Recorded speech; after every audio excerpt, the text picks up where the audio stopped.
Auto immunity.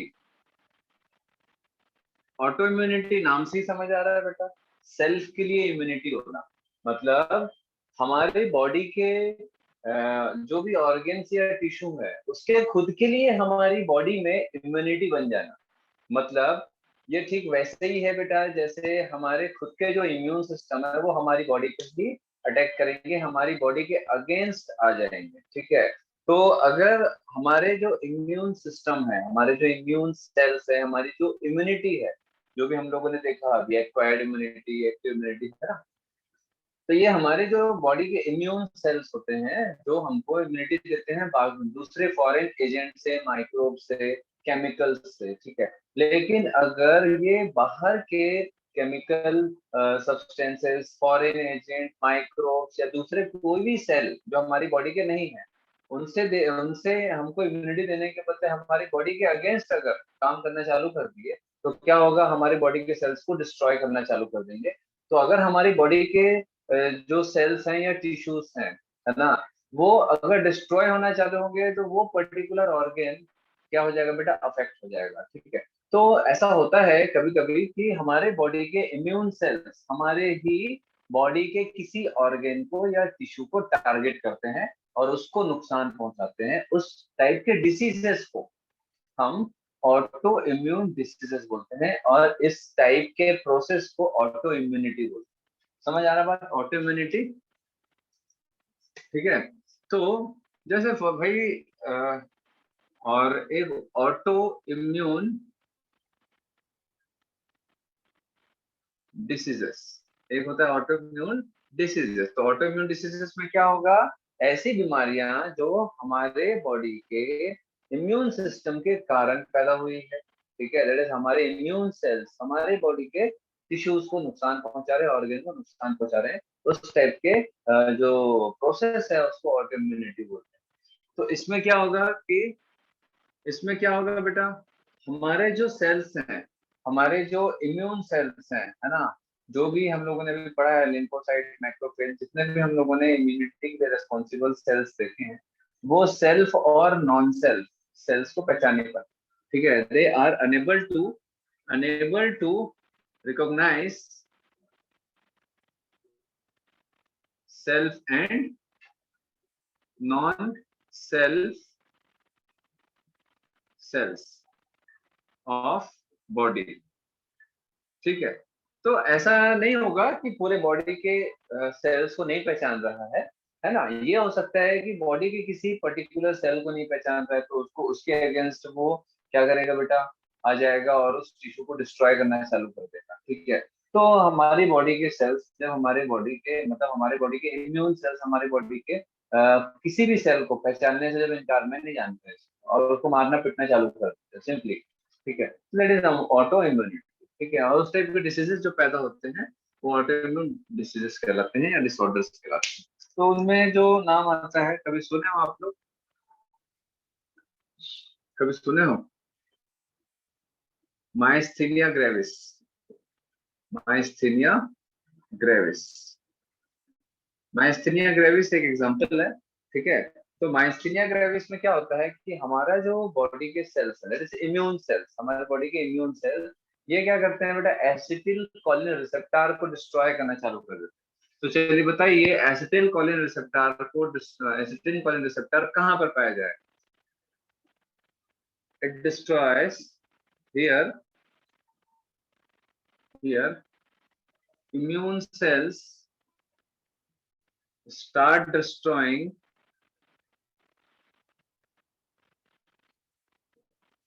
ACH, that is acetylcholine receptors in, बताइए acetylcholine receptor कहाँ पाया जाएगा,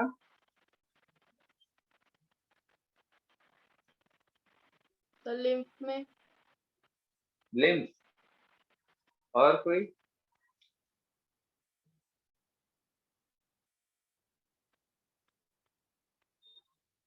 एसिटिलकोलिन रिसेप्टर कहाँ पाया जाएगा, तो भाई Aditi, neuromuscular junction. Neuromuscular junction. और कोई?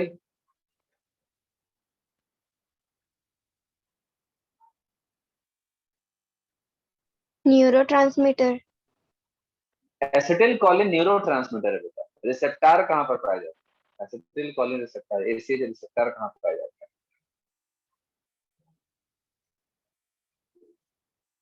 नर्व सेल्स में। है बेटा? एसीएच रिसेप्टर जो है वो आपको नर्व सेल में भी मिलेगा और मसल सेल में भी मिलेगा, ठीक है? तो आप लोग अगर 11th में पढ़े होंगे कि भाई ये नर्व है, ठीक है, ये नर्व है, ध्यान से देखना, ये नर्व है, ठीक है, ये सॉरी, ये न्यूरॉन है, ठीक है, ये न्यूरॉन है, और ये एक दूसरा न्यूरॉन है, ठीक है, ये दूसरा न्यूरॉन है, ये उसके डेंड्राइट्स हैं, ठीक है ना, ये डेंड्राइट्स हैं। तो बेटा यहाँ से सिग्नल, ये जो सिग्नल होगा एक न्यूरॉन से दूसरे न्यूरॉन में जो सिग्नल जाता है, ठीक है, एक न्यूरॉन से दूसरे न्यूरॉन में सिग्नल जाता है वो कैसे जाता है? तो इसका जो नर्व एंड जो एक्सॉन एंडिंग्स होते हैं सिनेप्टिक नोड, तो यहाँ पर क्या रहता है बेटा? सिनेप्टिक नोड में सिनेप्टिक वेसिकल्स होते हैं, ये वेसिकल्स में एसीएच भरा हुआ रहता है। तो जैसे ही एक सिग्नल यहाँ से इसके टर्मिनल एंड तक जाएगा, तो ये एंड में जैसे ही जाएगा तो ये बर्स्ट हो जाएगा, बर्स्ट हो जाएगा तो क्या होगा? यहाँ से पूरा एसिटिल कोलिन रिलीज हो जाएगा, ये रिलीज होगा यहाँ से, और ये एसीएच दूसरे न्यूरॉन के जो डेंड्राइट्स हैं उसको सिग्नल ट्रांसफर करेगा, ठीक है? तो ये जो डेंड्राइट्स है, इस डेंड्राइट में आपको क्या मिलेगा? ये अगर मैं बोलूँ ये डेंड्राइट है, तो इस डेंड्राइट में आपको क्या मिलेगा? रिसेप्टार्स। इस डेंड्राइट में क्या होगा? रिसेप्टार्स, ऐसा रिसेप्टार्स होगा। ये क्या है बेटा? ACH receptors. भाई रिसेप्टार क्या होगा भाई?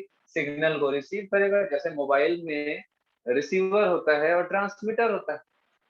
मोबाइल फोन्स में क्या होता है? रिसीवर भी होता है और ट्रांसमीटर भी होता है ना? तो वैसे ही ये एसीएच क्या है भाई? ये यहाँ पर ये जो साइनेप्टिक नॉब है, ये ट्रांसमीटर है, तो ये केमिकल सिग्नल ट्रांसमिट हो रहा है एसीएच।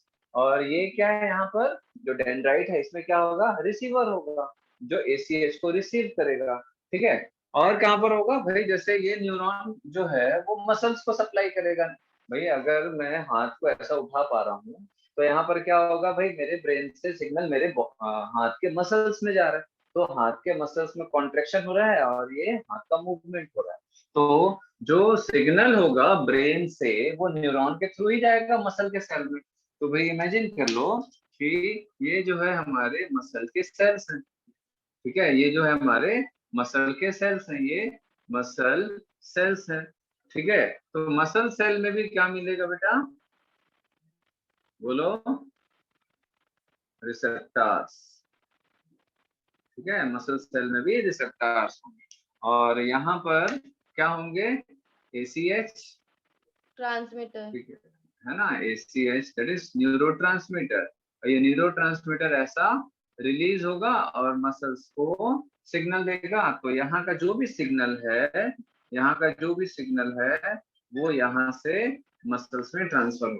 तो यहाँ का सिग्नल यहाँ ट्रांसफर हुआ, है ना, यहाँ का सिग्नल यहाँ गया, यहाँ से यहाँ गया, और यहाँ से यहाँ गया, यहाँ से यहाँ गया, और यहाँ से मसल्स में सिग्नल ट्रांसफर हुआ, और ऐसे मसल में फिर कॉन्ट्रैक्शन चालू होगा।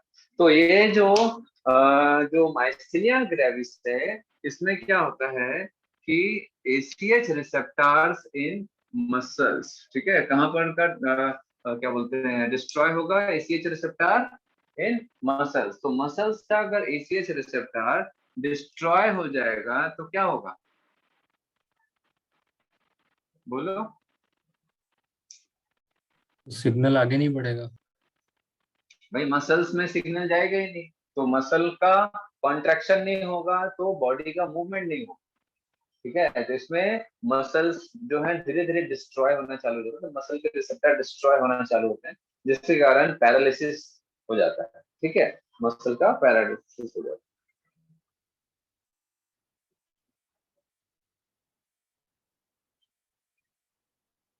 जल्दी आया करो भाई सब लोग।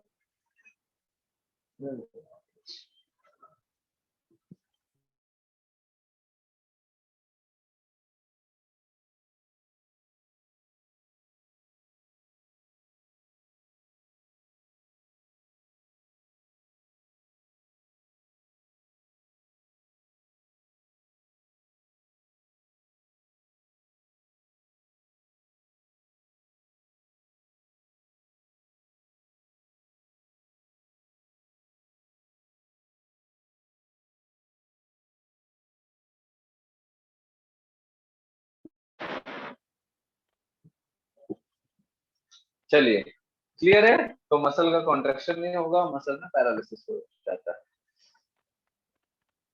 चलिए, देन उसके बाद अपन नेक्स्ट देखेंगे रूमेटॉइड आर्थराइटिस। हटा रहा हूं मैं इसको, डायग्राम को।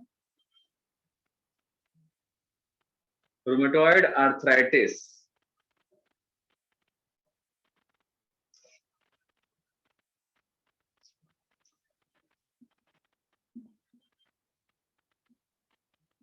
रूमेटॉइड आर्थराइटिस रूमेटॉइड आर्थराइटिस में क्या होता है भाई? आर्थराइटिस का मतलब समझते हो आप लोग? आर्थ्रो का मतलब होता है जॉइंट, आर्थ्रो का मतलब होता है जॉइंट, आइटिस का मतलब होता है इन्फ्लेमेशन। तो क्या हो जाएगा? क्या हो जाएगा? Inflammation of the joints, inflammation of joints. ठीक है। तो अब ये रूमेटॉइड जो फैक्टर होता है, दैट इज आईजी एंटीबॉडी। ठीक है। तो एंटीबॉडीज क्या करते हैं कि जो जॉइंट्स होते हैं उस पे हमला करते हैं। तो जॉइंट्स पे हमला करेंगे तो क्या होगा भाई? अगर कोई भी इम्यून रिस्पॉन्स किसी भी पर्टिकुलर जगह में स्टार्ट होता है, कोई भी इम्यून रिस्पॉन्स किसी एक पर्टिकुलर जगह पे स्टार्ट होगा, तो वहां पर क्या होगा भाई? इम्यून रिस्पॉन्स क्या क्या करता है? इन्फ्लेमेशन स्टार्ट करता है। स्वेलिंग, रेडनेस, पेन, टेम्परेचर वहां पर चेंज हो जाएगा। समझ आ रहा है? तो भाई हम लोगों ने देखा था ना इन्फ्लेमेशन, अगर आप लोगों को याद होगा तो इम्यून सेल्स जो है ब्लड से बाहर निकलेंगे, एंटीबॉडीज बाहर निकलेंगे, और उस जगह में पानी भरने लगेगा, स्वेलिंग आने लगेगा, और पेन स्टार्ट हो जाएगा। याद आ रहा है क्या? इन्फ्लेमेशन बताया था। तो इन्फ्लामेशन स्टार्ट हो जाएगा। जैसे मान के चलो बेटा, हाथों के जो जॉइंट्स हैं, फॉर एग्जांपल हाथ के जो फिंगर के जॉइंट्स हैं, तो जॉइंट्स में आपको क्या मिलेगा? एंटीबॉडी का अटैक मिलेगा, जिसके कारण क्या होगा? उस जगह में इन्फ्लामेशन बढ़ जाएगा, स्वेलिंग हो जाएगी, तो क्या होगा? पेन स्टार्ट होगा। तो जॉइंट्स में पेन चालू हो जाता है, दर्द चालू हो जाता है। अगर आप बेंड करोगे, कोई भी मूवमेंट करोगे, तो यहाँ पर जॉइंट्स में तो सूजन है, जॉइंट में सूजन है, तो क्या होगा? बेंडिंग नहीं हो पाएगा ऐसे। तो इसीलिए आर्थराइटिस में क्या होता है? काफी पेन होता है। आप लोगों ने सुना होगा ना, अरे आर्थराइटिस की प्रॉब्लम है मेरे को, आर्थराइटिस की हम दवाई खाते हैं। सुने हो आप? नहीं सुने? Yes sir. Yes sir. है ना? लेकिन आर्थराइटिस अलग अलग टाइप का होता है, ऑस्टियो आर्थराइटिस, रूमेटॉइड आर्थराइटिस, अलग अलग टाइप का होता है। ऐसा नहीं है कि आर्थराइटिस ऑटो इम्यून डिसऑर्डर ही होता है। आर्थराइटिस के अलग अलग टाइप होते हैं, उनके अलग अलग रीजन होते हैं। तो बहुत सारे अलग अलग रीजन और टाइप्स में से एक टाइप होता है आर्थराइटिस का। आर्थराइटिस एक सिंपल सा वर्ड है, इसका मतलब होता है कि इन्फ्लामेशन इन द जॉइंट्स। ठीक है, आर्थराइटिस एक सिंपल वर्ड है जिसका मतलब होता है इन्फ्लामेशन ऑफ जॉइंट्स। तो कोई भी आर्थराइटिस हो, उसमें बेंडिंग में प्रॉब्लम होती है, मतलब स्वेलिंग हो जाती है जॉइंट्स। भाई अगर यहाँ पर अगर इन्फ्लेमेशन है तो भाई यहाँ बेंड करने में दिक्कत जाएगा। उंगलियों में अगर इन्फ्लेमेशन है जॉइंट्स में, तो भाई हाथ की उंगलियां तो बहुत दिक्कत होती है लोगों को चलने फिरने में, उठने बैठने में, क्योंकि हर जगह जॉइंट्स होते हैं। जहां भी मूवमेंट होगा तो मूवमेंट के लिए जॉइंट्स तो चाहिए। तो इसलिए arthritis is a common word. But rheumatoid arthritis जो रहता है वो एक रूमेटाइड फ्रैक्चर होता है, जिसके कारण क्या होता है बेटा? ये आर्थराइटिस होता है, मतलब जो rheumatoid factor is IG antibody, उसके कारण इसका नाम रूमेटॉइड आर्थराइटिस है। ऑस्टियोआर्थराइटिस और भी दूसरे टाइप के आर्थराइटिस पाए जाते हैं, जिसको अभी अपने को नहीं पढ़ना है। ठीक है, समझ आ रहा है बात? यस है सर। ना? तो antibodies antibodies attack on joints and cause inflammation and pain during joint movement, ठीक है। तीसरा एडिसन डिसीज, आप लोग पढ़े होगे बेटा इसको, एडिसन डिसीज पढ़े हो कि नहीं? पढ़े हो Addison disease? No sir. No sir. अरे भाई 11th में हॉर्मोन्स में क्या होता है भाई खुशी, एडिसन डिसीज पढ़ी हो नहीं पढ़ी हो?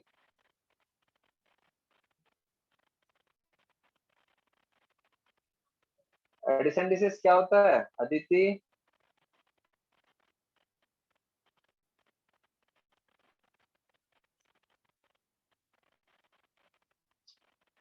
बताओ भाई।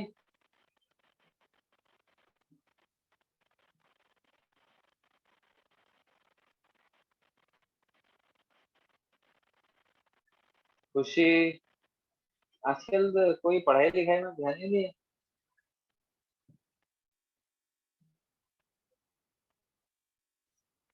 एडिसन डिसीज में बेटा एड्रिनल ग्लैंड के जो हॉर्मोन्स होते हैं उसके इनसफिशिएंसी हो जाती है। मतलब कुछ एंटीबॉडीज जो है वो एड्रिनल ग्लैंड पे अटैक करते हैं। एड्रिनल ग्लैंड कहाँ पाया जाता है? किडनी के ऊपर। किडनी के ऊपर। किडनी के ऊपर एड्रिनल ग्लैंड मिलेगा। और एड्रिनल ग्लैंड जो होता है वो बहुत सारे डिफरेंट टाइप्स के हॉर्मोन्स बनाता है। तो मेनली जो एड्रिनल ग्लैंड के दो पार्ट होते हैं, एड्रिनल कॉर्टेक्स और एड्रिनल मेडुला। तो मेनली जो एड्रिनल कॉर्टेक्स वाला पार्ट, ठीक है, एड्रिनल कॉर्टेक्स वाले जो पार्ट है उसके जो हॉर्मोन्स होते हैं, किसी को याद है कितने टाइप के हॉर्मोन्स होते हैं?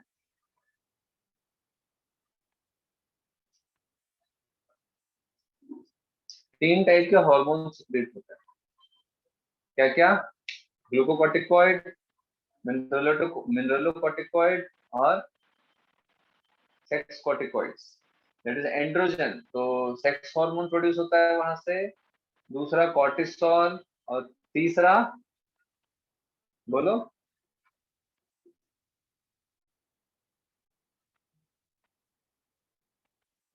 किसी को याद नहीं है? Aldosterone, aldosterone, cortisol, sex hormone, that is androgen. 3 type के हार्मोन कॉर्टेक्स से सिक्रेट होते हैं, ठीक है। और जो मेडुला होता है उससे 2 टाइप के हार्मोन होते हैं, एपिनेफ्रिन और नॉरएपिनेफ्रिन, दैट इज एड्रेनालिन और नॉर एड्रेनालिन। तो एडिशन डिसीज जो रहता है due to insufficiency of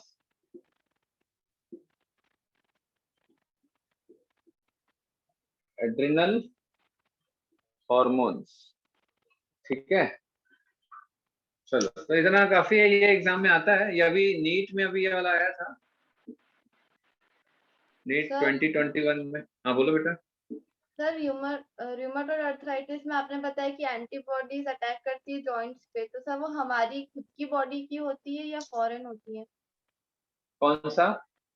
sir antibodies जो जॉइंट्स पे अटैक एंटीबॉडी करती है। हमारे हमारे ही बॉडी की बेटा। ऑटो इम्यून डिसऑर्डर का मतलब होता है कि हमारे ही जो सुरक्षा गार्ड होते हैं वो हमारे ही ऊपर ही हमला करते हैं।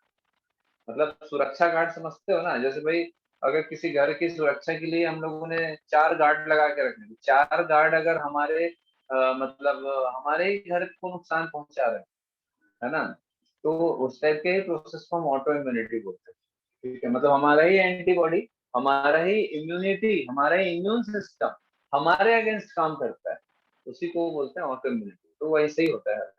सर सर एक डाउट था। हाँ सर ये बोलो। एंटीजन और पैथोजन में क्या अंतर होता है? पैथोजन जो रहता है बेटा, देखो, पैथोजन को एंटीजन बोल सकते हो, पैथोजन को एंटीजन बोल सकते हो, बट हर एंटीजन को पैथोजन नहीं बोल सकते। पैथोजन जो रहता है वो डिसीज कॉजिंग ऑर्गेनिज्म को बोलते हैं। डिसीज कॉजिंग ऑर्गेनिज्म को पैथोजन बोलते हैं। पैथोजन का मतलब है जो पैथोलॉजी क्रिएट करेगा। पैथोजन, जन मतलब जन मतलब जेनेसिस, मतलब प्रोड्यूस करने वाला। पैथो का मतलब होता है भाई कोई डिसीज, ठीक है। तो कोई डिसीज प्रोड्यूस करने वाले को पैथोजन बोलते हैं, ठीक है। और हर पैथोजन एक्ट करता है एंटीजन के जैसे, ठीक है। तो एंटीजन जनरली क्या होता है कि कोई भी particle, maybe they are microbe, maybe they are chemical, maybe they are substances, ठीक है, या कोई भी फॉरेन एजेंट, तो एंटीजन के जैसा कौन, देखो सिंपली सी है बेटा कि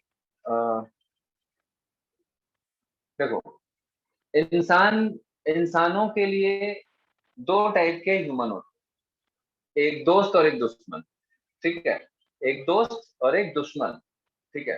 तो दोस्त जिसको हम कुछ नहीं करेंगे और दुश्मन को हम नुकसान पहुंचाएंगे, मतलब जिससे हमको नुकसान है तो हम उसको पहले नुकसान पहुंचाएंगे ताकि वो हमको नुकसान ना पहुंचा सके।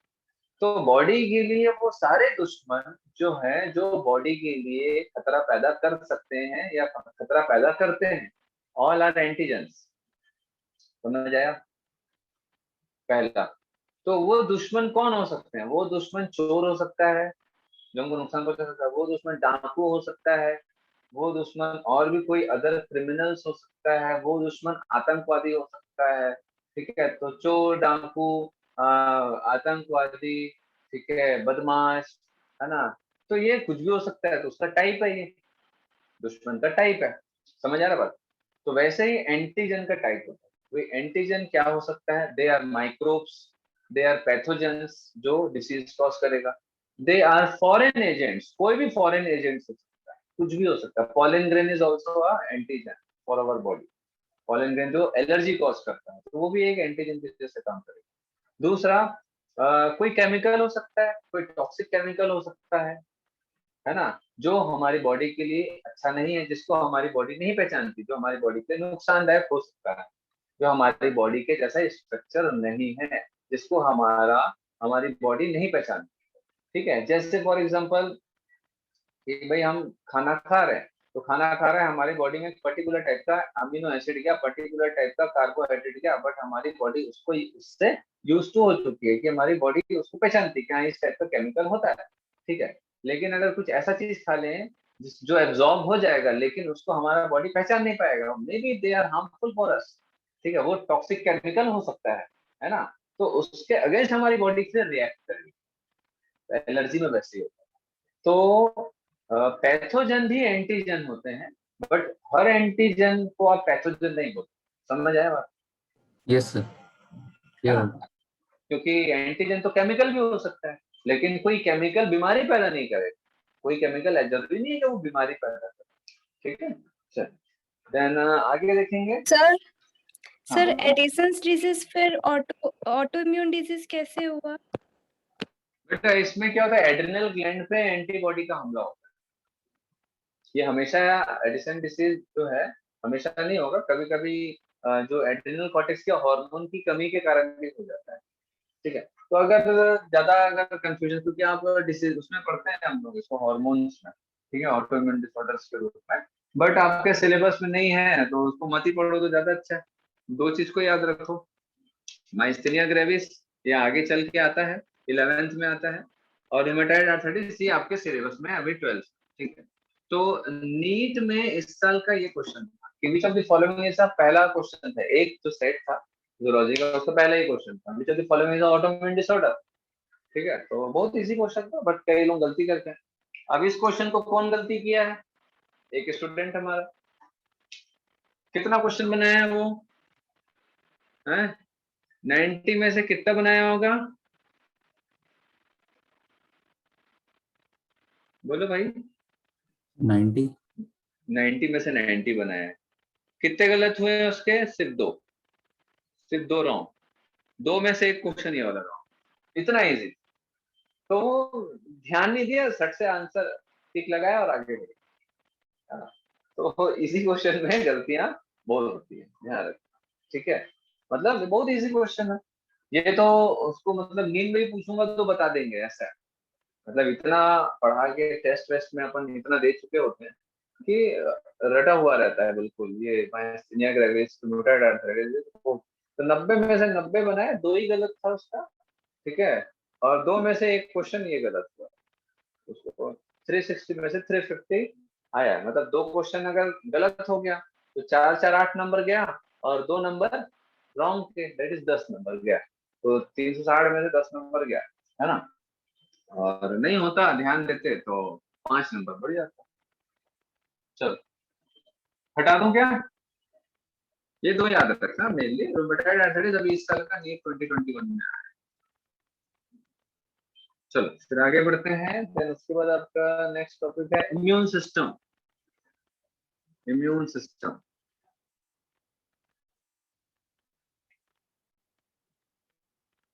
क्वेश्चन बनाते हो आप लोग? Yes yes sir. सर। कौन से बुक से बनाते हो? तो फिंगर टिप्स वाले। एमटीजी सबके पास है? एमसीक्यू के लिए क्वेश्चन बुक है? किसके पास नहीं है हाथ उठाओ। किसके किसके पास नहीं है बेटा मल्टीपल चॉइस क्वेश्चंस के लिए कोई बुक? हाथ उठाइए तो फिर बताऊंगा ना बेटा मैं। सबके पास है? हाथ उठाओ किसके किसके पास है।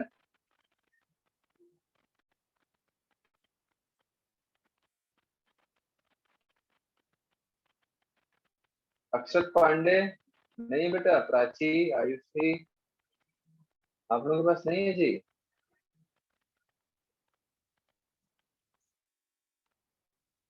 सबके पास है, लेकिन आप लोग टेस्ट तो देते नहीं हो। टेस्ट क्यों नहीं दिए बहुत सारे लोग? टेस्ट दो भाई, है ना। इम्यून सिस्टम, अब हमारा जो इम्यून सिस्टम है ये किससे बना हुआ है, इसमें कौन कौन से ऑर्गन्स आते हैं, है ना। तो इम्यून सिस्टम में क्या क्या आएगा, हमारे इम्यून सिस्टम में क्या क्या आएगा? तो लिम्फॉइड ऑर्गन, है ना, ये हम थोड़ा बहुत तो देखे हैं इसके बारे में। लिम्फॉइड ऑर्गन्स, दूसरा और क्या आएगा? इम्यून सेल्स, हम लोगों ने देखा इम्यून सेल्स। और क्या हो सकता है बोलो? लिम्फॉइड ऑर्गन मैंने बताया आप लोगों को क्या होते हैं, जो इम्यून सेल्स प्रोड्यूस करते हैं। और इम्यून सेल्स क्या होते हैं वो तो हम देख चुके हैं। देन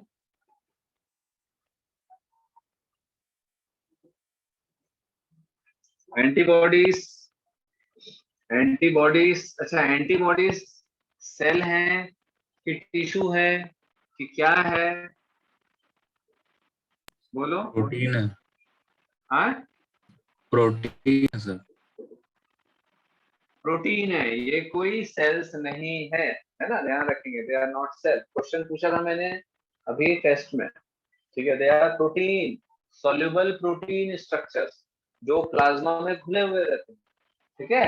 लिम्फॉइड टिश्यूज, तो मेनली जो आप लोगों को देखना है दैट इज लिम्फॉइड ऑर्गन्स।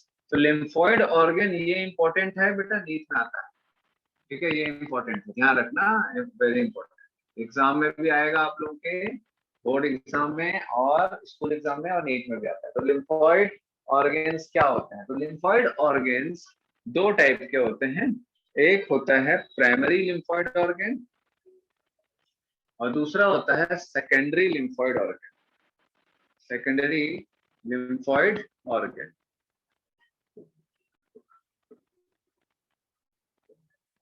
ठीक है, primary lymphoid organ, secondary lymphoid organ. Primary lymphoid organ क्या क्या होगा, बोलो भाई। Bone marrow, bone marrow thymus. है थाइमस। थाइमस। क्यों ऐसा? बोन मैरो एंड थाइमस को क्यों लेते हैं primary lymphoid organ? Bone marrow और थाइमस को क्यों लेते हैं? क्योंकि बेटा बोन मैरो और थाइमस में ही क्या बोलते हैं, origin of immune system, acquired immunity. Acquired immunity के लिए रिस्पॉन्सिबल कौन से डब्ल्यूबीसी होते हैं? लिम्फोसाइट्स।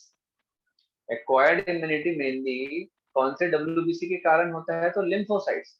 तो लिम्फोसाइट को कितने टाइप के होते हैं? दो टाइप के होते हैं, है ना। और दैट इज बी लिम्फोसाइट और टी लिम्फोसाइट। लिम्फोसाइट बनते कहाँ हैं, ओरिजिनेट कहाँ होते हैं, पैदा कहाँ होते हैं? तो पैदा होते हैं बोन मैरो में। याद आ रहा है क्या कुछ आप लोगों को कि कुछ याद नहीं है, हैं? याद है? Yes sir. है ना। बोन मैरो में मतलब सारे आरबीसी हो चाहे प्लेटलेट हो चाहे डब्ल्यूबीसी, तो सारे टाइप के सभी टाइप के डब्ल्यूबीसी पैदा होते हैं बोन मैरो में। सभी टाइप के डब्ल्यूबीसी पैदा होते हैं बोन मैरो में, तो इंक्लूडिंग लिम्फोसाइट।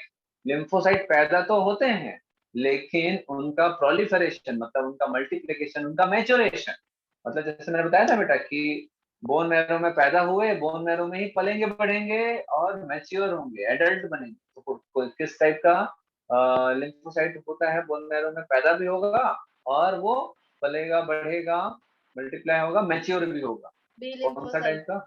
बी लिम्फोसाइट पैदा हुआ बोन मैरो में, लेकिन वो पलेगा बढ़ेगा मैच्योर होगा थाइमस में। कौन सा टाइप का lymphocyte? T T lymph lymphocyte. T T lymphocyte, T for thymus याद आ रहा होगा आप लोगों को। तो कुल मिलाकर के पैदा होने से लेकर के उसको बड़ा करने तक का जो प्रोसेस होता है, वो जिस किसी भी ऑर्गन में होता है उसको हम लोग प्राइमरी लिम्फॉइड ऑर्गन बोलते हैं। प्राइमरी मतलब जहां पर वो बना है, ठीक है, मैच्योर हुआ है। तो bone marrow and thymus, clear है, ये अपन देखते हैं। सेकेंडरी लिम्फॉइड ऑर्गन क्या होगा? जहां पर ये लोग एंटीजन स्पेसिफिक बनेंगे। मतलब क्या है कि भाई आपने योद्धा को पैदा कर दिया, आपने योद्धा को पैदा कर दिया, योद्धा को पाल पोस के बड़ा कर लिया, योद्धा को आपने जवान बना दिया, मैच्योर कर दिया, है ना। लेकिन अब उसको किसी को मारने की ट्रेनिंग कहाँ मिलेगी? मेन ट्रेनिंग कहाँ होगी? मैं उसको मेन कहाँ सीखेगा वो किसी को मारना, मतलब लड़ाई करना युद्ध के मैदान। भाई कितनी भी ट्रेनिंग कर लो, घर में ट्रेनिंग करा लो, लेकिन उसको बड़ा कर लो, ट्रेनिंग कर लो, लेकिन भैया मेन उसका काम कहाँ पर चलेगा? युद्ध के मैदान। तो जहां पर वो दुश्मनों को पहचानना सीखता है, अपने आप को प्रोलिफरेट करके मल्टीप्लाई करना सीखेगा, और किसी एक स्पेसिफिक एंटीजन के खिलाफ, या एंटीजन कुछ भी हो सकता है, केमिकल हो सकता है, माइक्रोब्स हो सकते हैं, पैथोजेंस हो सकते हैं, उसके खिलाफ वो लड़ाई करना सीखेगा, लड़ाई करेगा और अपना नंबर बढ़ाएगा। तो वो सारे जगह को हम क्या बोलते हैं? सेकेंडरी लिम्फॉइड ऑर्गन बोलते हैं। समझ आया बात? तो क्या क्या होगा सेकेंडरी लिम्फॉइड ऑर्गन? स्प्लीन और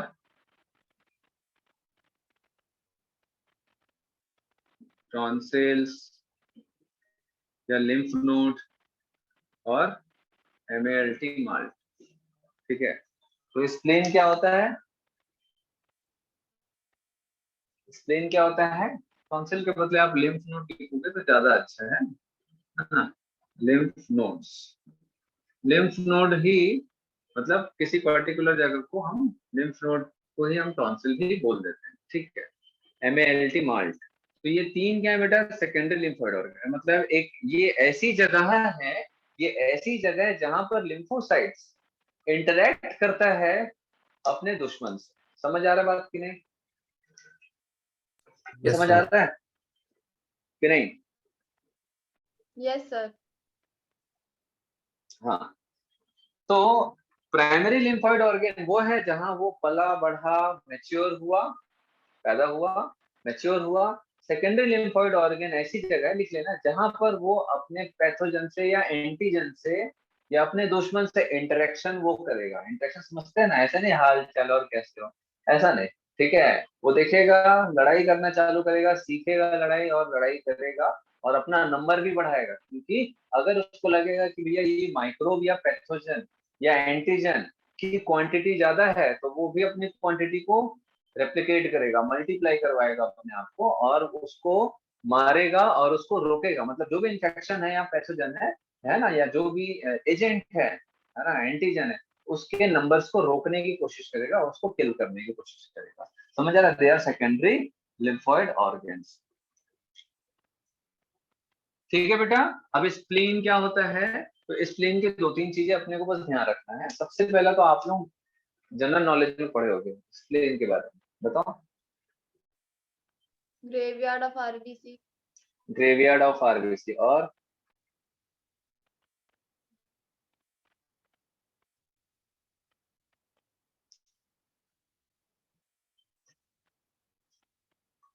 ग्रेवयार्ड ऑफ आरबीसी और ब्लड फिल्टर करता है। बेटा देखो, दो दो चीजें है ना, दोनों चीजें एक साथ याद रखनी।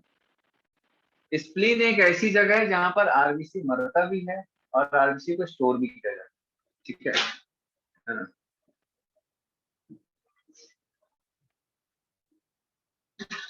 Storage of RBC, erythrocyte, RBC और एरिथ्रोसाइट, मतलब यहाँ पर जो नॉर्मल आरबीसी होता है उसको स्टोर भी किया जाता है, और अगर डेड एंड डिकेइंग आरबीसी है, ठीक है, डेड एंड डिकेइंग आरबीसी है तो उसको मारा भी जाता है। समझ आ रहा बात कि नहीं? अब कैसे मारा जाएगा, मारा जाएगा तो मालूम है, तो अब इसको स्टोर क्यों करेंगे भाई, स्टोर क्यों करेंगे, हाँ स्टोर क्यों करेंगे, storage of RBC occurs in spleen, ठीक है भाई। देखो ये एक्सपेक्टेड है कि बेटा बॉडी का 10% आरबीसी स्टोर होता है, इसका जो वेट है स्प्लीन का वो 200 से 250 ग्राम के आसपास का होता है। कितना स्प्लीन का वेट? अच्छा स्प्लीन होता कहाँ पर है, स्प्लीन कहाँ होता है बेटा?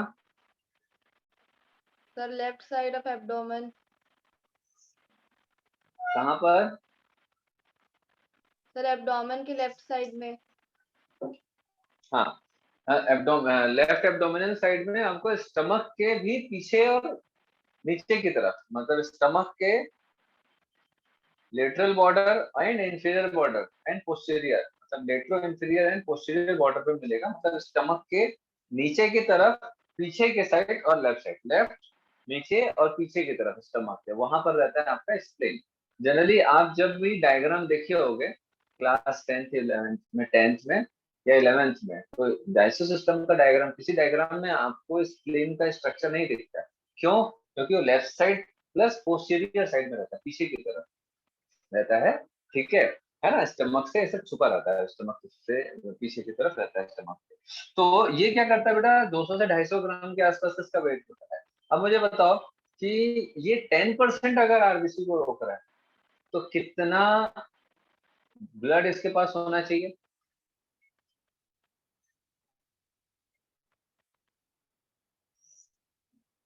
बोलो। नहीं समझा। ब्लड में जितना भी आरबीसी है उसका 10% हिस्सा स्प्लीन स्टोर करके रख सकता है, रखता ही है जनरली। तो कितना ब्लड का वॉल्यूम इसके पास होगा?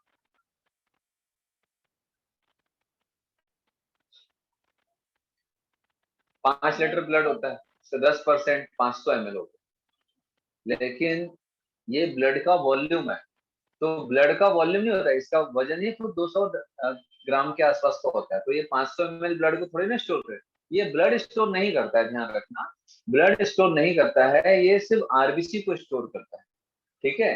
तो सिर्फ 10% आरबीसी को, मतलब ब्लड में जितना आरबीसी है उसका 10% को ये स्टोर कर रखता है इमरजेंसी के लिए, कि कभी बॉडी में अगर आरबीसी की कमी हो गई किसी भी कारण से, मे बी ऑक्सीजन की कमी हो गई, हाइपोक्सिया हो गया, ब्लड का लॉस हो गया, ब्लड निकल रहा है बहुत ज्यादा, ब्लड का लॉस हो गया, एक्सीडेंट हो गया, कुछ हो गया, अचानक से बॉडी में आरबीसी कम हो गया, ऑक्सीजन कैरिंग कैपेसिटी कम हो गया, कुछ भी हुआ या ऑक्सीजन कमी हो गई, तो ये क्या करेगा, आरबीसी को रिलीज करता है ब्लड में, ठीक है ना। रिजर्वायर है ये, एक प्रकार का रिजर्वायर है ये, है ना। तो इसको रिजर्वायर ऑफ आरबीसी भी बोलते हैं, that is reservoir of RBC occurs, है ना। इसको रिजर्वायर भी बोल सकते हो आप, रिजर्व रखता है आरबीसी को, ठीक है, समझ आ रहा बात। अराउंड 10% के अराउंड आरबीसी को स्टोर करके रखेगा, रिजर्व रखता है, इमरजेंसी के समय ये बाहर निकलेगा जब बॉडी को आरबीसी की जरूरत है, ठीक है। ग्रेवयार्ड है दूसरा, ये it filters blood, it filters blood. अब ये ब्लड को फिल्टर कैसे करेगा, जो भी माइक्रोब्स होते हैं, जो भी माइक्रोब्स होते हैं बेटा ब्लड के थ्रू स्प्लीन में भी जाएगा। देखो स्प्लीन में भी ब्लड का सर्कुलेशन होता है, स्प्लीन में भी ब्लड का सर्कुलेशन होता है, तो स्प्लीन में जैसे ही ब्लड आते हैं तो वहां पर, जैसे ये ब्लड वेसल जा रहा है, तो ये ब्लड वेसल जा रहा है तो क्या है, इसके आजू बाजू क्या होगा बेटा, ये ब्लड वेसल स्प्लीन के अंदर घुसा। अब इमेजिन करो ये स्प्लीन है, स्प्लीन के अंदर ये ब्लड वेसल है, तो जैसे ही ये ब्लड ऐसा आएगा, ठीक है, यहाँ पर क्या होता है बेटा, एक खाली स्पेस होता है जहां पर ब्लड जाता है, स्प्लीन में खाली स्पेस होता है जहाँ ब्लड जाता है, फिर वो खाली स्पेस से फिर ब्लड में चला हुआ ब्लड वेसल में एंटर करता है। तो क्या होता है कि जब भी ब्लड एंटर करेगा स्प्लीन में, तो स्प्लीन के अंदर मैक्रोफेज सेल्स होते हैं, ठीक है, WBC प्रेजेंट होते हैं। ये क्या करते हैं, देखते रहते हैं कि भैया कौन हमारा है कौन हमारा नहीं है, कौन नुकसानदायक है। तो जो भी माइक्रोब्स वगैरह पैथोजन एंटीजन होते हैं उसको ट्रैप कर देते हैं और उसको किल कर देते हैं, ठीक है। और ये भी देखा जाता है, इंस्पेक्शन किया जाता है कि आरबीसी फ्रेश है या बूढ़ा हो चुका है। जैसे आरबीसी की लाइफ 120 डेज होती है, तो 120 दिन अगर हो गया, लगेगा कि आरबीसी डैमेज हो गया है, ये आरबीसी बूढ़ा हो गया है, या इसकी ऑक्सीजन कैरिंग कैपेसिटी कम हो गई है, तो उस आरबीसी को पकड़ के स्प्लीन डिस्ट्रॉय कर देता है, उसको मार के उसके सारे कंपोनेंट्स को अलग कर देता है, और जो भी कंपोनेंट्स यूज करने लायक होते हैं उसको वापस बॉडी में सर्कुलेट कर दिया जाता है ताकि रीयूज हो सके उसके मटेरियल। इसीलिए इसको ग्रेवयार्ड ऑफ आरबीसी बोलते हैं, ठीक है। क्योंकि आरबीसी मरेगा तो बेटा आपको बता दो, बॉडी के लगभग 40 to 45% सेल्स केवल आरबीसी होते हैं। हमारे बॉडी में अगर 100 सेल हैं तो करीब 40-45 सेल आरबीसी का ही होता है, ठीक है, इतना ज्यादा नंबर है। तो भाई उसको कंटिन्यूअस रिसाइकल करना पड़ता है, एक्चुअल में रिसाइकलिंग होती है, ठीक है। नहीं तो बेटा इतने सेल्स तो, बहुत सारे सेल्स तो रोज मरते हैं, रोज सेल पैदा भी होते हैं, तो रोज पैदा होने के लिए इतना कंटेंट लाएगा कहाँ से बॉडी, तो उसको तोड़ेगा, रिसाइकल करेगा और कुछ चीजों को यूज करेगा, कुछ चीजों को बॉडी से बाहर भेजेगा। जैसे हमारा बाइल पिगमेंट, तो बाइल पिगमेंट मेनली, जो बाइल का पिगमेंट होता है ना, मालूम है आप लोग यस सर। कहाँ से आता है बाइल पिगमेंट? लिवर। लिवर। तो लिवर में बाइल पिगमेंट कहाँ से बना, उसका मटेरियल क्या है? तो आरबीसी के ब्रेकडाउन से जो भी मटेरियल बनता है, जो वेस्ट मटेरियल है, आरबीसी के ब्रेकडाउन की बात करें, जो वेस्ट मटेरियल होता है उसको लिवर प्रोसेस करके बॉडी के बाहर भेजता है, यूरिन के थ्रू और हमारा अनडाइजेस्टेड फूड के थ्रू। तो ये सारी चीजें हैं, ठीक है। क्लियर हो गया ये आरबीसी का जो भी फंक्शन है। तो ये फिल्टर आउट करेगा, फिल्टर ब्लड सर कैसे करेगा? सर हाँ इस हाँ बोलो बोलो। सर इसमें वो डिस्ट्रॉय कैसे करता है, मतलब वहाँ एंजाइम्स प्रेजेंट होते हैं? मैक्रोफेजेस, मैक्रोफेजेस, ठीक है। मैक्रोफेजेस वो सेल्स होते हैं जो खा जाते हैं किसी को। सर आपने बोला था कि 10% ब्लड ही जाता है, तो ये सारे ब्लड का इंस्पेक्शन कैसे कर लेता है? 10% ब्लड को स्टोर करता है बेटा, रिजर्व करना एक अलग चीज है। ब्लड का तो कंटिन्यूअस सर्कुलेशन होगा, कंटिन्यूअस सर्कुलेशन होगा। ये आरबीसी को स्टोर करके रखता है, कुछ आरबीसी को 10% के आसपास आरबीसी को स्टोर करके रखता है, और बाकी ब्लड का सर्कुलेशन तो जा रहा है, कंटिन्यूअस इंस्पेक्शन करते रहता है, ठीक है। Yes sir.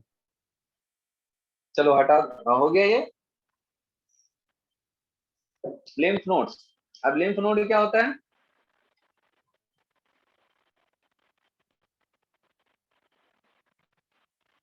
भाई लिम्फ नोड क्या होता है? भाई सिंपली लिम्फ नोड जो है, मान चलो बेटा हमारा जो लिम्फेटिक सिस्टम है, तो जैसे ये हमारा लिम्फ है, ये लिम्फ, ये क्या है? लिम्फेटिक वेसल, लिम्फेटिक वेसल, ठीक है।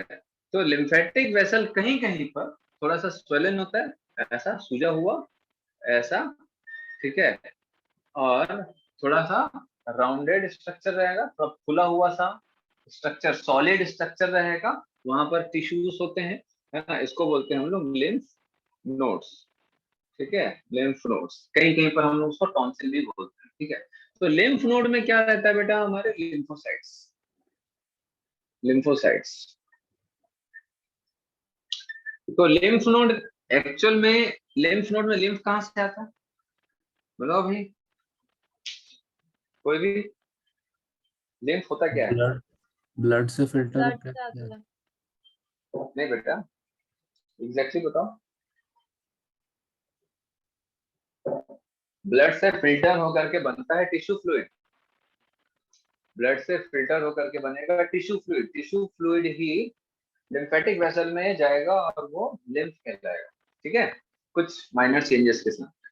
तो ये जो लिम्फ होता है ये टिश्यू फ्लूइड ही है, जो कि ड्रेन, भाई मैंने आप लोगों को अगर याद होगा तो बताया है मैंने कि भाई अगर पानी भर गया, जैसे आप लोग कई ऐसा कॉलोनीज देखते हो जिसमें ड्रेनेज सिस्टम अच्छा नहीं है, याद है? आप लोगों को बताया, किसको बताया? यस सर, बताए थे आप। बताया हो ना? ड्रेनेज सिस्टम अगर अच्छा नहीं है तो क्या हो जाएगा, घर के आसपास पूरा पानी भर जाएगा, ठीक है? तो वैसे ही अगर, हाँ वुचेरिया बैंक्राफ्टी के समय बताया था वो उसके एलिफेंटियासिस के समय बताया था, तो याद है? तो लिम्फ जो है, सारा चीज मैंने बता दिया है। तो लिम्फ जो है वो टिश्यू फ्लूइड का ही क्या है, ड्रेनेज सिस्टम का जैसे काम करता है। तो बेटा जो भी माइक्रोब होता है वो ब्लड में रहेगा, ब्लड से ब्लड कैपिलरी के थ्रू वो बाहर भी जाएगा, ब्लड से बाहर निकलेगा, बाहर निकलेगा तो पहले टिश्यू फ्लूइड में ही जाएगा, फिर टिश्यू फ्लूइड ड्रेन होगा, लिम्फेटिक सिस्टम में जाएगा। तो अगर इस टिश्यू फ्लूइड में माइक्रोब या एंटीजन आया है तो वो लिम्फेटिक सिस्टम में एंटर करेगा। तो लिम्फेटिक सिस्टम में भी अलग अलग जगह पे चेक पोस्ट बनाया गया है इंस्पेक्शन के लिए, कि यहाँ जा रहा है जो भी अगर दिखेगा जैसे इनको माइक्रोब, क्या करेंगे बेटा, ये लिम्फोसाइट्स एक्टिवेट हो जाएंगे, एंटीबॉडीज बनाएंगे या खुद रेप्लिकेट हो जाएंगे और इस पैथोजन को, माइक्रोब को, एंटीजन को डिस्ट्रॉय करना चालू कर देंगे।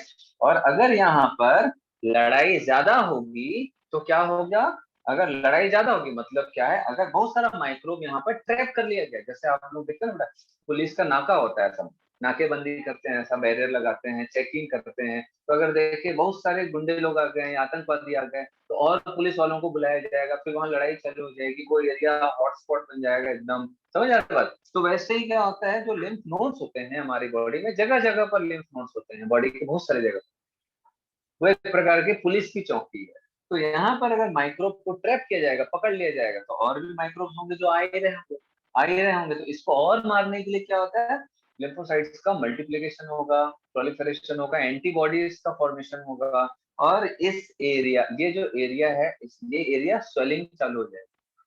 स्वेलिंग समझ रहे हो क्यों? क्योंकि जब भी इम्यून रिस्पॉन्स होगा तो कौन सा प्रोसेस होगा, बोलो? इन्फ्लेमेशन। इन्फ्लामेशन। और इन्फ्लामेशन में क्या क्या होता है? पहला बोलो, स्वेलिंग। अरे भाई इन्फ्लामेशन का 4 रिस्पॉन्स, सबसे पहला स्वेलिंग। क्यों? क्योंकि वहां पर के ब्लड वेसल्स से पूरा फ्लूइड बाहर आएगा, फ्लूइड का कलेक्शन चालू होगा। Swelling, redness, increased temperature and then pain. Swelling, redness, है ना, रेडनेस हो जाएगा वहां पर, इंक्रीज्ड टेम्परेचर, टेम्परेचर बढ़ जाएगा, माहौल गर्म हो जाएगा, देन पेन, पेन चालू होगा, क्योंकि यहाँ पर स्वेलिंग होगा तो इसके आसपास के जो नर्व्स होते हैं, है ना, नर्व्स होंगे, रिसेप्टार्स होंगे, जो पेन रिसेप्टार्स, वो कंप्रेस होंगे तो ब्रेन को सिग्नल जाए। बेटा आप लोगों को कभी टॉन्सिल हुआ है? कभी ना कभी तो हुआ होगा सबको। नो क्यों सर। भाई? No sir. कभी टॉन्सिल नहीं हुआ बेटा, ऐसे गले में टॉन्सिल नहीं हुआ यहाँ पर? अरे भाई गला अजीब सा, जैसे आप पानी वानी गटकते हो तो कांटा कांटा सा लगता है, कुछ ऐसा हुआ है कभी? Yes sir. सर्दी वर्दी में भाई वही होता है, उसी को बोलते हैं टॉन्सिल। तो हमारे गले में भी यहाँ टॉन्सिल होता है, ठीक है? तो वो टॉन्सिल बढ़ जाता है सर्दी वगैरह में, कभी आप लोग मौसम चेंज हुआ तो कई लोगों का थोड़ा गले में कांटा कांटा जैसा कुछ गटकते हैं तो अजीब सा चुभता है, दर्द होता है ना, सर्दी वगैरह में होता है, फीवर वगैरह करते हैं। तो ये क्या है बेटा, ये टॉन्सिल्स बढ़ गए, क्यों? क्योंकि माइक्रोब, भाई आपको सर्दी या बुखार हो रहा है इसका मतलब है कि बॉडी में कोई ना कोई माइक्रोब घुसा है, मे बी वो बैक्टीरिया, मे बी वो वायरस, कुछ भी हो सकता है, ठीक है? तो उसके खिलाफ बॉडी का रिएक्शन, इम्यून सिस्टम ऐसा होगा, तो इसीलिए टॉन्सिल्स का साइज बढ़ जाता है, टॉन्सिल का साइज बढ़ जाता है, इसीलिए गले के आसपास जो टॉन्सिल है, भाई जैसे मान के चलो कि हमारा ये गला है ना, ये हमारा फेरिंग्स रीजन है, यहाँ पर टॉन्सिल होता है, ये टॉन्सिल है। अब इसका साइज बढ़ जाएगा तो क्या होगा, ऐसा, तो जो भी फूड आप गटकोगे, पानी खाना, तो ये क्या होगा, रेस्ट्रिक्ट होगा, है ना, समझ रहे? इसका एरिया कम हो जाएगा तो आपको दर्द चालू हो जाता है, इसलिए फिर हम लोग गरारे करते हैं नमक पानी से, याद आए? नमक पानी से, गुनगुना यस पानी से सर। गरारे करते हैं, है ना? क्यों करते हैं? इन्फ्लेमेशन को कम करने के लिए, क्योंकि नमक पानी अंदर घुसेगा, सारे माइक्रोब किल हो जाएंगे, ठीक है? और नमक पानी के कारण क्या है, एक्सोऑस्मोसिस भी होता है, यहाँ पर का जितना भी फ्लूइड है, इन्फ्लेमेशन फ्लूइड भर गया है, वो फ्लूइड बाहर आएगा, नमक अंदर घुसेगा, तो जिससे कि ये जो एक्सोऑस्मोसिस है, सॉल्ट का इफेक्ट होगा, माइक्रोब खत्म होगा, ये सारा प्रोसेस होता है। तो ये लिम्फ नोड बॉडी में जगह जगह पे होते हैं, they are the check post, ठीक है, फॉर पैथोजेंस माइक्रोब्स। ठीक है, क्लियर है, समझ आ रहा भैया? Yes sir. अब mucosal associated lymphoid tissue, MALT,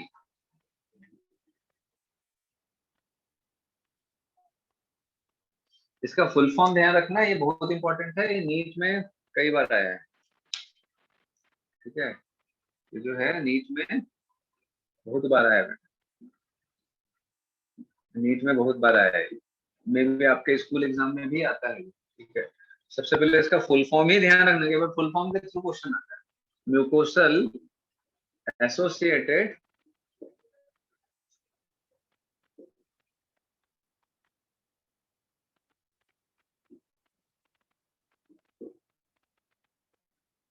अब इसके नाम से कुछ समझ आ रहा है आप लोग, बोलो।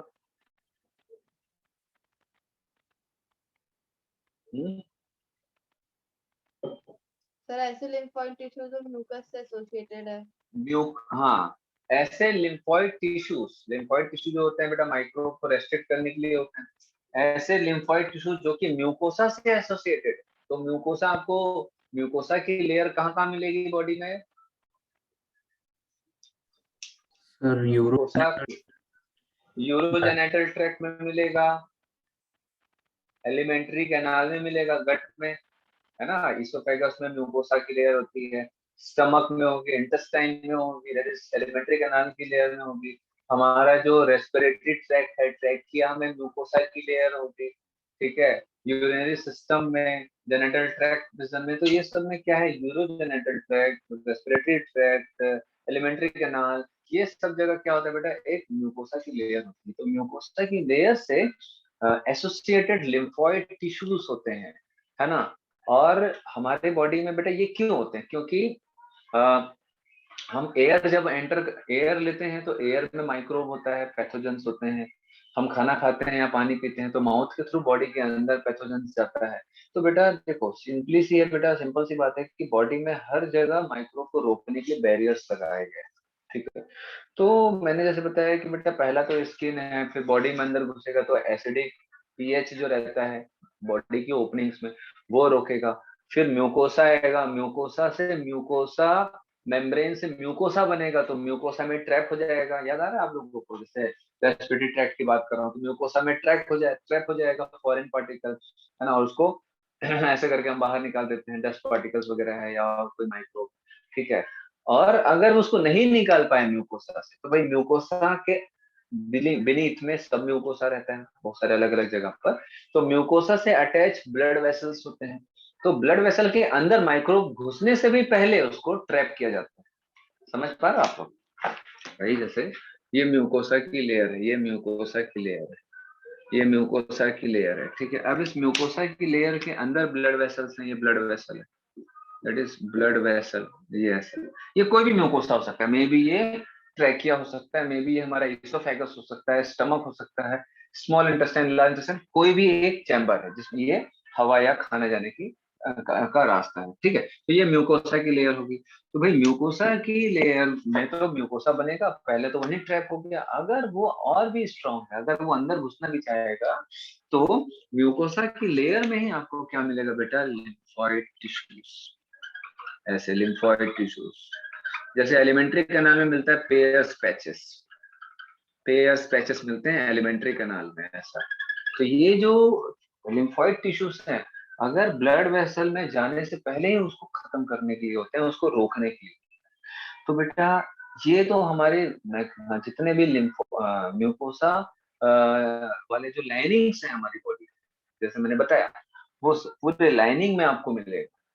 समझ आ रहा है? ये भी एक बैरियर बना के रखता है कि भाई ब्लड के अंदर मत घुसे, ये भी एक चेक पोस्ट, समझ आ रहा है? शहर के अंदर घुसने से पहले चेक पोस्ट होता है ना, वैसे ही। समझ आ रहा है बात आप लोगों को? अगर माइक्रोब यहाँ पर है, अगर यहाँ पर कोई माइक्रोब है, तो भैया वो ब्लड वेसल में घुसने से पहले इनका मुकाबला हो। और आपको बता दूं, बॉडी में जितने लिम्फोइड टिश्यू होते हैं, बॉडी के अगर मैं टोटल लिम्फोइड टिश्यू की बात करूं, तो 50% टाइप के लिम्फोइड टिश्यू इन्हीं का होता है। ये क्वेश्चन कई बार आ चुका है नीट में कि 50% लिम्फोइड टिश्यू किसके द्वारा कॉन्स्टिट्यूट होता है, किसके द्वारा बनता है? क्या वो लिवर, सॉरी, क्या वो बोन मैरो है, थाइमस है ना, ये तो ऑर्गन्स है ना, है ना? क्या वो स्प्लीन है, क्या वो लिम्फ नोड्स हैं, ऐसा आपको मिलेगा। तो ऐसे लिम्फोइड टिश्यूज, है ना, एक प्रकार के लिम्फ नोड ही है वो, जो कि म्यूकोसा से एसोसिएटेड होते हैं। तो उस टाइप के जो होते हैं लिम्फ नोड्स या लिम्फोइड टिश्यूज, उसको हम लोग MALT बोलते हैं, म्यूकोसल एसोसिएटेड लिम्फोइड टिश्यू। तो बॉडी का 50% टिश्यू जो एसोसिएटेड बाय या फॉर्म्ड बाय माल्ट, ठीक है, 50% lymphoid tissue formed by MALT। बहुत इंपॉर्टेंट क्वेश्चन है ना, कितना परसेंट होता है, कई बार आया। ठीक है, क्लियर है?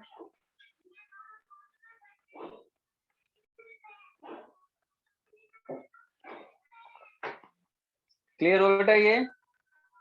Yes sir. Yes sir. है ना, ये तो मैं बता ही चुका हूँ। बोन मैरो से क्या बनेगा?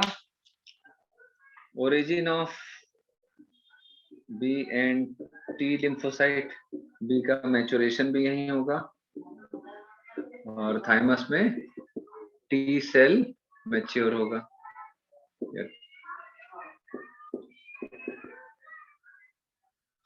इसीलिए इसको प्राइमरी बोलते हैं।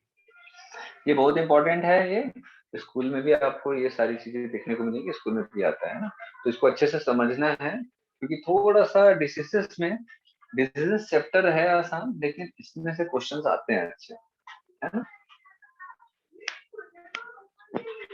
प्राइमरी को प्राइमरी क्यों बोलते हैं, सेकेंडरी को सेकेंडरी क्यों बोलते हैं, ये सारी चीजें आपको अच्छे से मालूम होनी चाहिए। MALT क्या होता है, कहाँ पाया जाता है, तो ठीक है। एग्जाम्पल आप लोग जो है मैं लिख दूं, अगर बोलोगे तो, या लिख लेना आप लोग,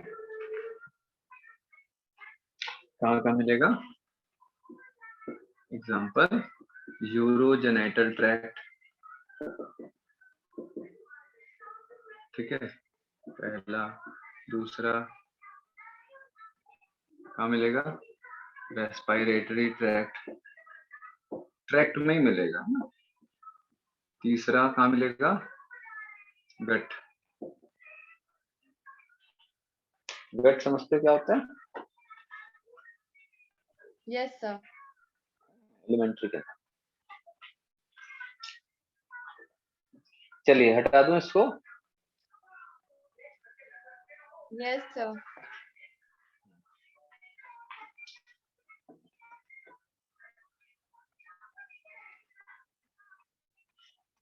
आप लोगों की क्लास कितने बजे तक थी केमिस्ट्री की? 5:15। 5:15 बजे छूट गया था क्या? Yes sir.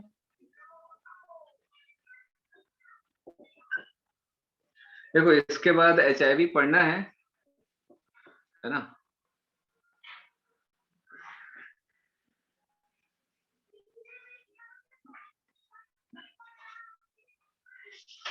HIV पढ़ना है, HIV काफी बड़ा है, HIV एंड कैंसर, ठीक है। ये 2 टॉपिक बचा है,